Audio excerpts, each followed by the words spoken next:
Today we are launching Operation Economic Outcast to foreclose every other option available to the Iranian regime. ตัวนี้ออกัสคาซอมนี่แรงงานนี่จูสเตย์นี่ตากินะ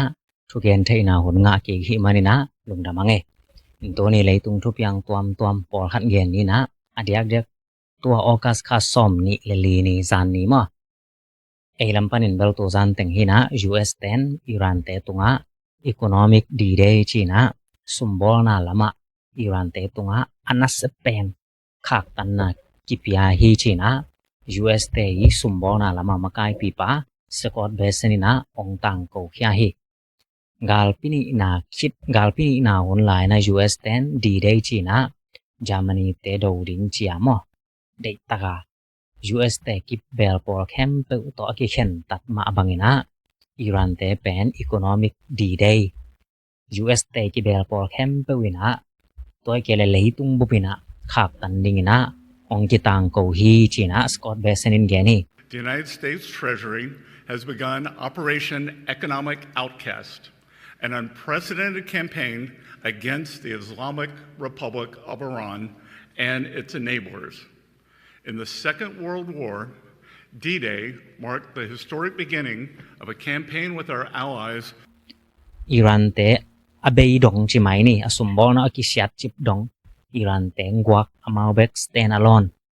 ปอลปีเนลวินะอตังดิงนะกิบอลริงฮีบังหาย่ำจีและ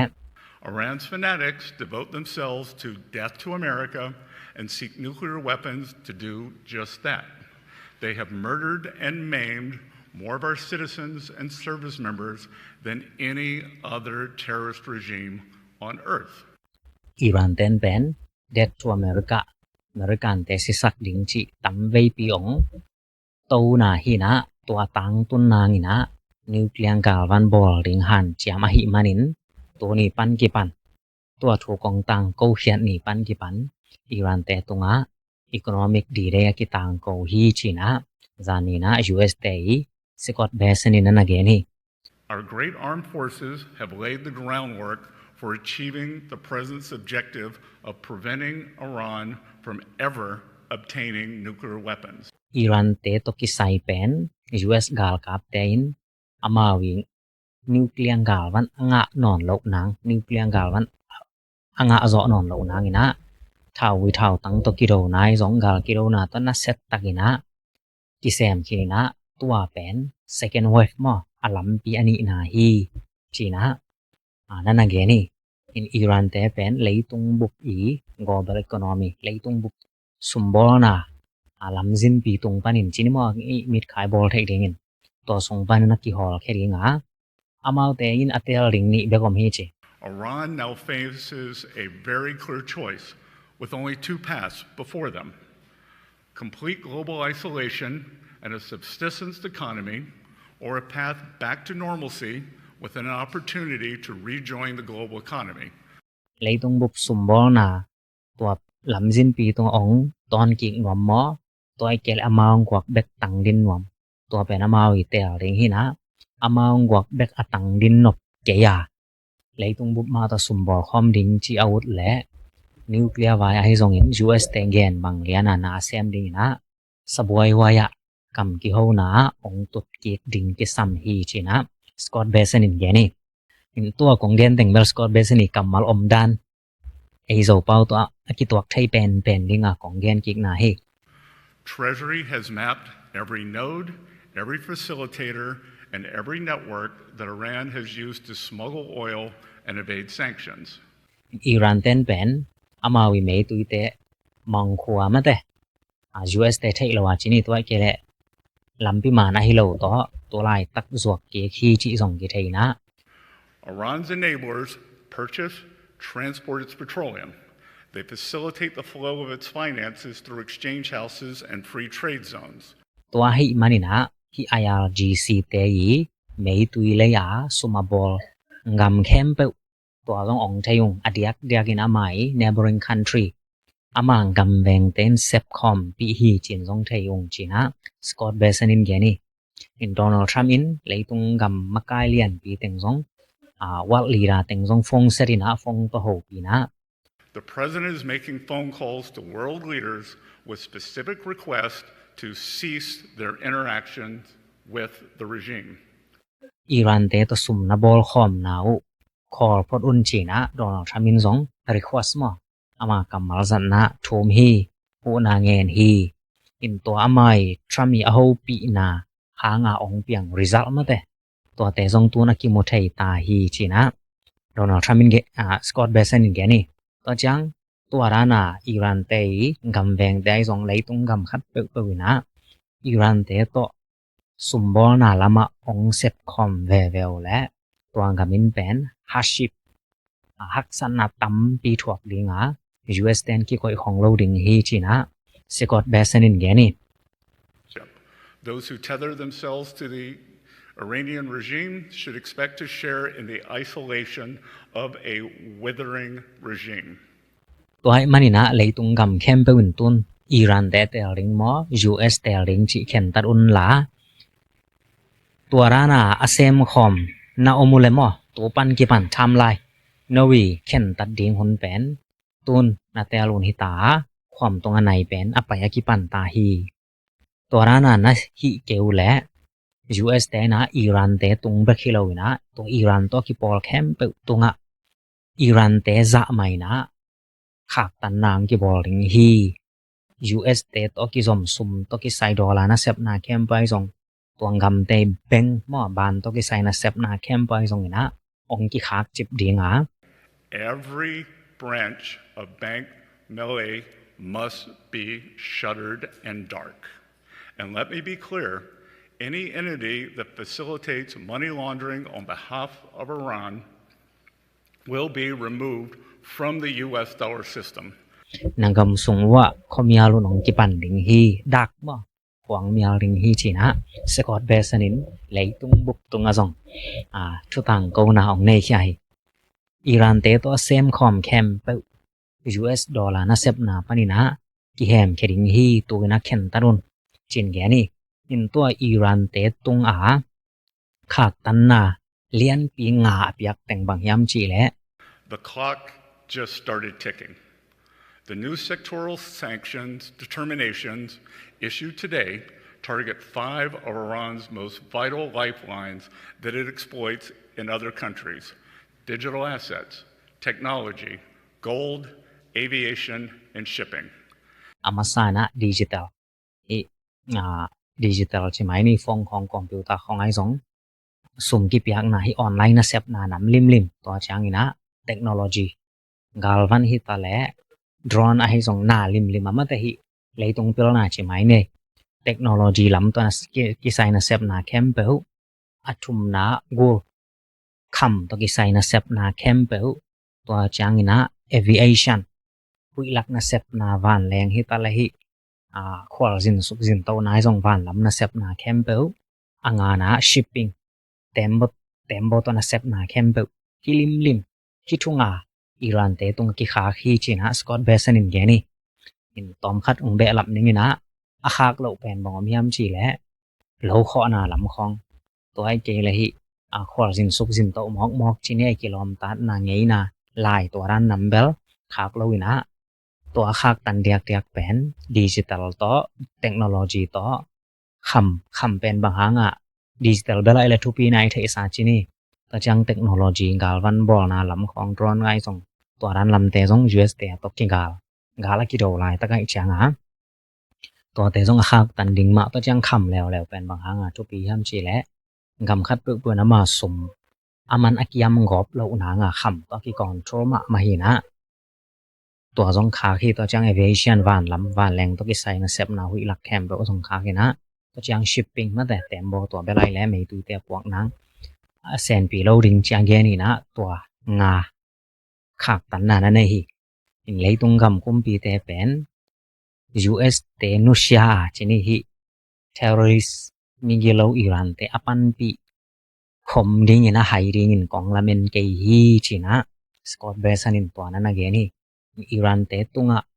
ตัวไอ้ทรงอิหร่านเตตัวเซมคอมแต่ไอ้ทรงนะตัวลายตัก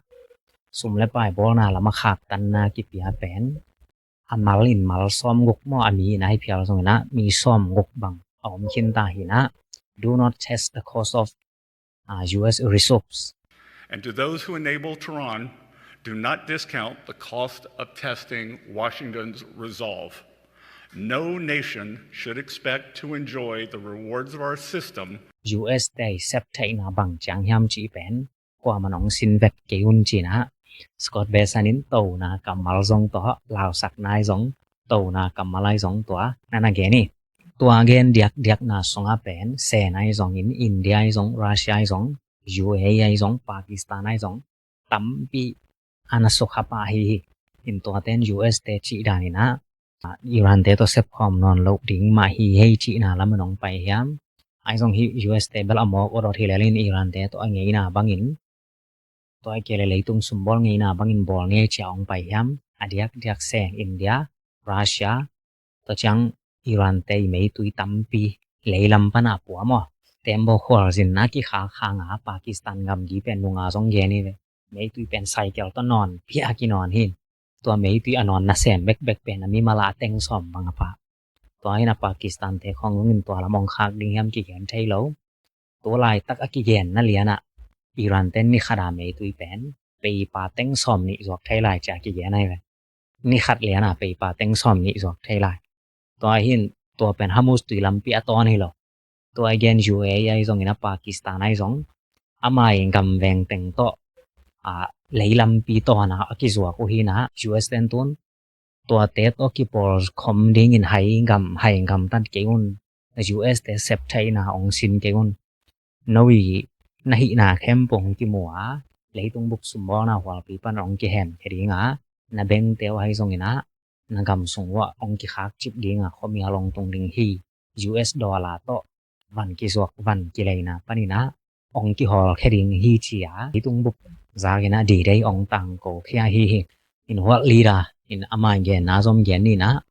It is now a time for world leaders to make a decision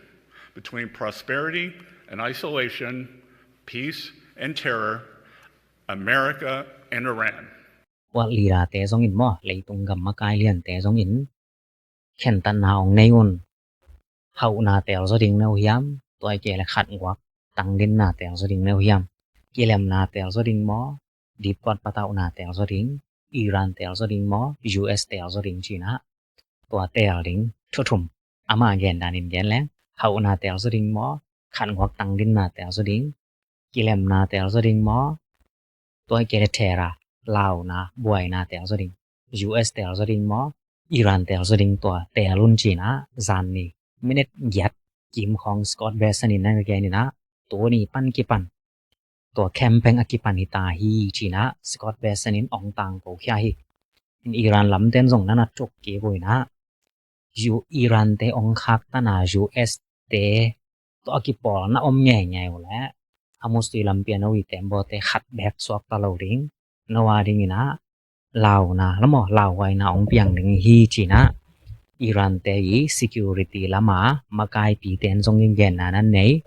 The America that was supposed to come to help the Iranians is using every means available to punish the Iranians simply for one reason: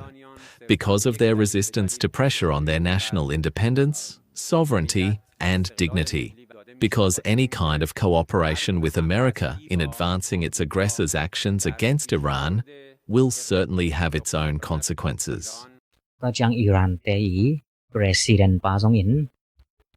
US ten Iran te tung khak tan na na set tak kong pia hui achi hangina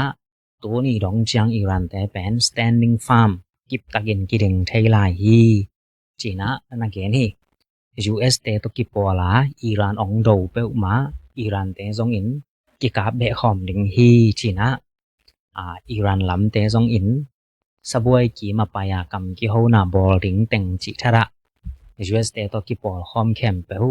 ong ki thuk ki ding hi China Iran lam ten na gen hi First, we will tell all neighboring countries and countries around the world not to join the United States in its economic war. Any country that takes part in imposing economic restrictions on us will be regarded as an enemy. to lai tak Iran te din mun pen pang hiam chi le sumbol na lam bel zom dik dek ma US dollar khat pen อิหร่านซุมแต่งซ่อมนี่ตอกิกิมเพียลิตา US ดอลลาร์แตกขัดกอลังกำซุมตัวลีและสง่าของตรงโซแมนแล้วจิเนี่ยตัวกิมนางอนซองฮิดานจิบอนนี่ US ดอลลาร์ขัดเป็นอามาวซุมาแต่งซ่อมนี่ตอกิกิมดองดินมุนาตรงนี้นะกาลกิโดนะหางไอซองฮามุสตีลัมเปียไปเทโลนะหางไอซอง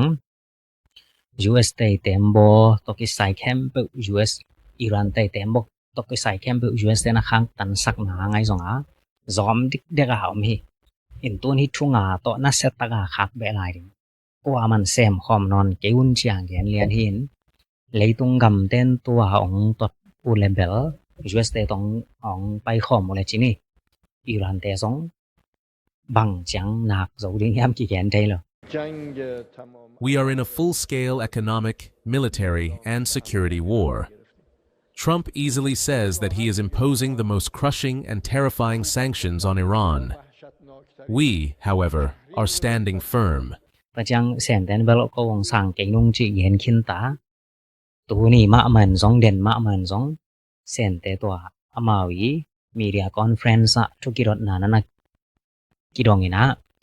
US เตตุกิปอลินะอิหร่านเตอีขับตันคอมดิงยามอิหร่านเตตุอิสุมบอลนายคอดิงยามจีนะตัวแสนเตอีกำลังตุกิไซทวายหอมทุกเย็นเทนะในเตกิรถแต่กำคัดเลียนแบกดองไงก็แสนปะ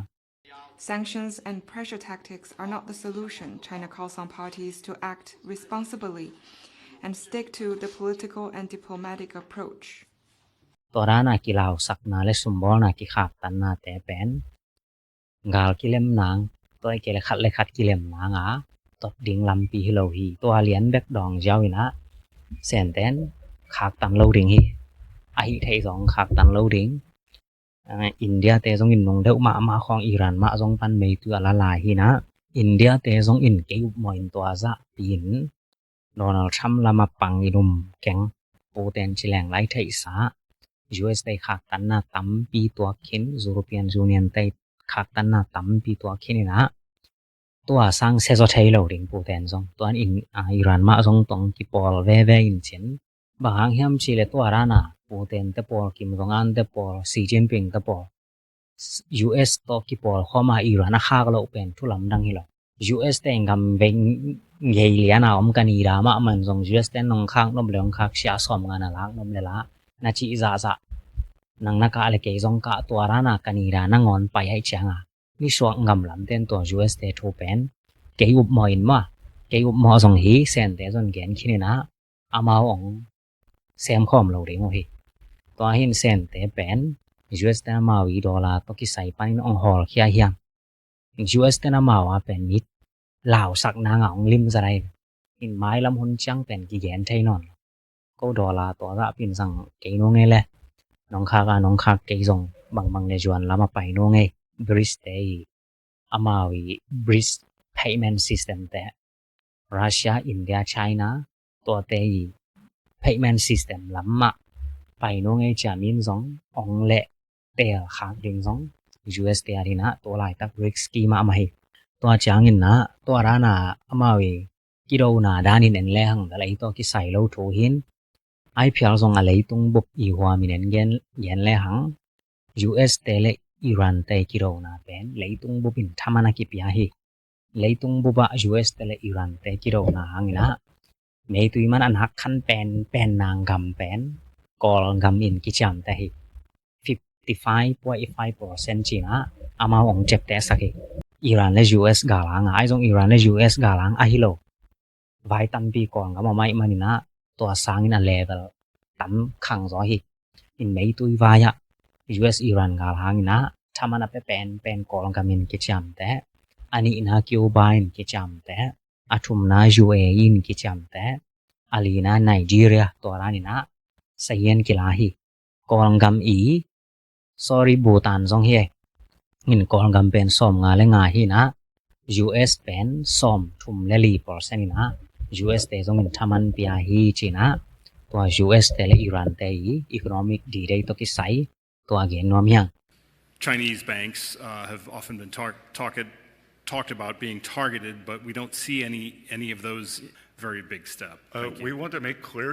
here today that no one is above the reach of U.S. sanctions. ตะจังสกอตเบสันินตัวนั้นมินิตยัดกิมทัวเกนคิดเตทุรองหนวมเปอุดงนั้นกิดงสักินะอักทุรองเตจงอินเซนเตมะตั้งตะเกนปะอะไรเวเซนเตนเป็นเอาไอตรงแซมคอมโลลิงจิเทคินี่เตเซนเตเบงเตขักตันด้านดิงกอยด้านที่ดิงยามจีอาเกนจังนะ no one is above the reach of US sanction US เตขักตันนาปานินะอสวักตะโซเลยตัวกำคัดจงอมนายโลฮีจีนะสกอตเบสันินเกนี่ตัวมันนี่นะเซนเตจงอิรันเตตัวแซมคอมเตจงเดี๋ยวบีตาร์เกตงิมนามุยตัวนินกินเอริงฮีมีแคมเบลกิเทฮีจิงเกนตัวจังอิรันเตตัวงาตัวรานะ economic D-Day abol pen kum bangza ni bangza to rana ki chang tan hiam china gen chang ina ki chang tan hodom lo no infinite patience aton tunga jong kilung doi lo ring hi china Scott Bessent in ana dong ki khi that if they facilitate transactions and are part of the ecosystem that turns Iranian oil into money, into repression, they will be targeted. We know who they are. They know who they are. In to chang ina hi tembo khol sin na lama sen ten pen Iran te set pi ham tang ding ai te koiran hi ding hiam chang gen chang ina they should prepare for US sanction. US te khak tan na to ding ina na ki ying call hand china Scott Bessent in gen no one should test our resource US te เข้าไปนะลาวไว้นะทุกกิจเทนะบังละยามจิกว่ามันองสินแกแฮนจินแกนตอจัง US UAE เตไอสองปากีสถานเตไอสองสกอตเบสันวานิงนันปีไอนะอิหร่านเตงกำแพงเตไอมานินตอจังกานีดาเตสองตัวกานีดาเตยีกลุ่มพิทักษ์ป่าตัวลายตากานีดาเตกลุ่มปีป่ามักกานีแตนแอนตี้อเมริกันหลังคารอมเตแอนตี้ทรัมป์โดนัลด์ทรัมป์หลังคารอมเตฮีนะlampi te akhyal ma hi china kanira te to ki sai zong ma to gen na sona na hele they chose to reject it. Unfortunately, Prime Minister Carney rose to power on an anti-American, anti-Trump platform. I believe he was more than 20 points behind. ตัวเต็งตัวจางเงินก่อยนี่นะอีบริสไวลำตอมคัดเย็นโตลายถึงยังบริสเตอีมีติงปีเป็นหมายค่าจังนะอินเดียกี่บอลถึงอีตัวกุมเป็นอินเดียเตอีอินเตกปีอาเซปกุมหินะตัวบริสกี่โหนาสงะกว่าแต่งไปถึงจีอลิสกี่เย็นนายแล้วมูรินซองอามายังมีตัมเปียไปถึงได้นงก็มีซองเอเชียสมิดามูริแตกเซนก็มาไปนะโปเตนตัวซองสีจิ้นผิงตัวซองอามาแต่งินมันของหอยตักกี่ใจนะจิมาแรงโดนัลด์ทรัมป์อีอะได้โลคอมดิงจินี่โดนัลด์ทรัมป์อลิงลองสักโจคอมเพียเด็กตักคารินองกี่ปอโลหิอินตัวกุมแปนบังจังอามองกี่ทุตัวโจลายดิงโอกี่แกนไทยแล้วมูรินตัวลายตักใจเชนกากำดังตัวกิเซวายหอมปีปารัสเซียไปสักตัวจังกาลละมาใกล้ปีปาคัดเซนก็มาไปสักนะหมายค่าจังอินเดียเซนกุมปีไอซองนะรัสเซียกุมปีไอซองอไปนางนะสับนาลายเอาจิดิยามมาดอกามาแต่กำกิโฮครบนะอันบอลายตะกี้อินมูรีปูเตนินซองตัวมูรีซอใจเชนกาลิมตักมันไว้นะมัวกินะ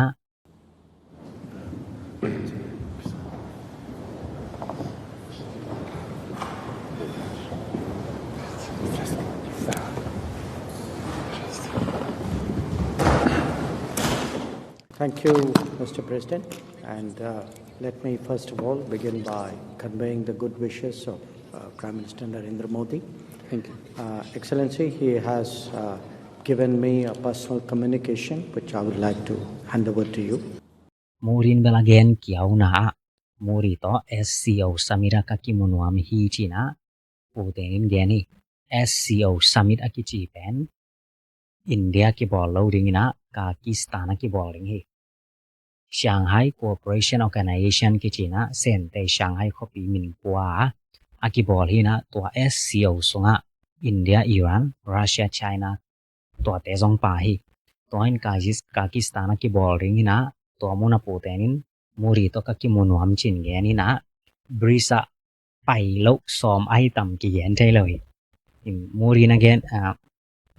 putenin again belai le India te ke sap mo fertilizer lai hoi na an kung te ki pia fa te lai ja dat mi wa za te India fa ma te aring lo kho te arina tampi ni dang sang ina hoi zo bor zo na ngai zong to lama sum bor na ki sop nai zong ina nuclear vai a hi zong ina to chang ina sum bor na economic cooperation trade energy nuclear fertilizer to te pen mai lam sang ina hoi zo na ki sop thai nang ki sam hi chin ge ni The India-Russia partnership has consistently demonstrated resilience and adaptability. Even amidst a complex international landscape, our engagement has continued to deepen, reflecting the mutual interest and confidence that define our bilateral partnership. ปูแตนเบลตอมจิกขัดอินเดียตองอาลงกิมเลานาอมให้ต่ำกี่แกนไทยโลนงกุมเซตแตมบายนะปูแตนมาซองอินเดียฟะไปนะมูรีตอกิโมคินีอิงสุมบอนังกีจบสวกนางไว้ซองทูตัมปีมากิกุมินะไอซองปูแตนนี่นะอินเดียเตและรัสเซียสุมบอลคอมนาเป็นนงกุมินะกิยามฮีตัวกุมเป็นตอมจิกนงกุมสางินเอาหอยกิกจอจังเบกินอมฮีจีนะตัวนั่นเกนฮีแต่จังอินเดียลำปนาไปสักปลายปานเบลให้แล้วมูรียองเกนสักเลียนมายองไล่ขากจีนะตัวบริสสามิระปูเตนองไปหำตังอินจีนซองนันสามินะตัวจังสุมบอนาเป็นอินเดียเตรัสเซียเตเป็นกิหำจีบังอมโลฮีขังฮีหอยฮีจีนะนั่นเกนี่ตัวหินที่อามาวิตัวกิโหนั่นเลียนกองเกนี่นะอามาวิกิโหคิดเตมีปอลคดีนังเกนนะปูเตนี่นะอินเดียองไปหนิงจีนะเย็นนะทรงในหินฮีจินกีนี่ตัวหินไม้ค่าที่บริสเตงทรงอินเดียองกิมดิงเฮียมกีเย็นไทยโลตัวจังเซนกำละมาไปสักปลายป่าตัวกิใส่เบลัยและอินเดียเตเลรัสเซียเตกิซบนาสางาอินเดียเตเลเซนเตกิซบนาเป็นตอมจิขัดนองไก่ด้วยนะอีแชนอลทรงปนิเกนไทยเซลซาหินกำยีวายฮิตาและตอมจิขัดบวยนะอมเซลปากีสถานเตตุงตัวนาบวยนาให้ทรงนะอินเดียและเซนี่ไดเรกอามาวีกำยีวายกิตดเซลไทยนาทรงกำหินตัวปลายไปเซนกำมองไปนาสงะทูเลลาหอยกิมาบวยนาอมเกยและสีจินปิงทรงหมายค้าอินเดียไปคดิงเฮจินะลาเมทไวไอทรงกีเย็นไทยโลตัวมูรีเป็นเซนกำมจินโลซอกลุ่มกว่าพักินนงกุมินเซนกำมองไปตักเตะอากิตดนาเข้มเปพิอาโลองกังนะวานแรงแต่กิแรงกิกสุมบอนาเตองหอยกีไกเวอินเดียเตเลเซนเต้นบวยนะในอินาคนและกำกิโหเลวมาว่าเป็นแหวงเหรียญเพียล He is in Beijing. He is going to attend the 25th round of border talks. And these are talks that India and China have had for years now. Both countries will be represented by their special representatives, Doval for India and Foreign Minister Wang Yi for China. กำกิโหนาเปียงและแหวงเหรียญตัวนั้นอมโตเซรินะไอส่งตัวนี้เลยซ้อมนี่เลยงกอินซองกำกีไว้ตอมคัดเส้นแต่ละอินเดียแต่ tension มาอลังตัวกิกันนะกิลงกิมโลนะปอลคัดเจนหลายตัวหินตัวสีจินปิงอินเดียไปเลยแปนกลุ่มสังิส่งคัดไปนางหินะตัวไปเหรียญเลเวลบริสเตองกิปุ่มคัดนางเขาโตกิหินจินโดนัลด์ทรัมป์US เตจินี่ดอลลาร์วอลปีส่งปนองกิฮอลแค่ดิงฮีเลยตุงบุบสมบอลนะปนองกิฮอลแค่ดิงฮีอจิฮางตัวแปนตัวจะเปียงที่ยาวโลดิงไอส่งตัวบริสเตงองกิต่ำคำเปียนะอดียกบริสส่งถ้าเป็นเซนและอินเดียมาหินะอามาองเกลอากิเลมไทยเกวเลเบลถ้าหากเกยินจินอาเซนอากิเลมไทยอุเลเบลUS เตอิรันคักตันนาต้องหักสดิงฮีบางหางยำชิเลตัวบริสส่งกว่าแต่งกิปอลยำชิเลตุนกำซ้อมเลงกำคารไม่เว But there's been no official announcement. Reports say she could visit with a 400-member delegation. And if true, this will be significant. This will be Xi Jinping's first trip to India in 7 years. Also the first since the Galwan clashes. บริสเป็นอากิปัจจิลังกำลีตัวกิปันหินะต้นกำซ้อมเลงกำคารมินะสอรียฮีซองอินอามาอินแตกปีเซนอินเดียรัสเซียเซาท์แอฟริกาบราซิลอามาแต่งเป็นอามินตัม BRICS นะตัวเราซอรีอียิปต์เอธิโอเปียอินโดนีเซีย UAE ตัวแต่ซองนันกีฮัลคิโนฮีตัวอันอมาวอินแตกปีแต่งอากีเลหมดแล้วรอเบลช็อตจิริยามเลยตรงบุกขังลำกิปอนาจานี่ตุ่มกำแต่นังเกนซักตัวแต่งองทาดดีงาตัวริงนับมูรีนะตัวลายตักอามายคนหน่อยมีแต่รัสเซียและเซนก็มาไปสักลายตักฮีจีนะตัวซองเกนนอมยัง US ไต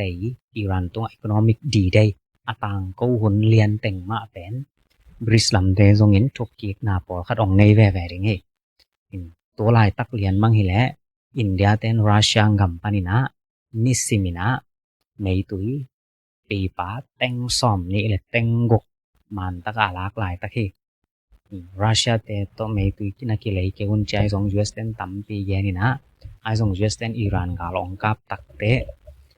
เมตุยเป็นมุนขัดเปิลปันลักดิงฮีเจียลักกิกเทอินะควินอัทวิน US เตนปีไอนะตัวหางาอิรันเตนรัสเซียเตตรงปานินะเต็งซอมนี่แหละเต็งกกกิมนิสิมินลาฮี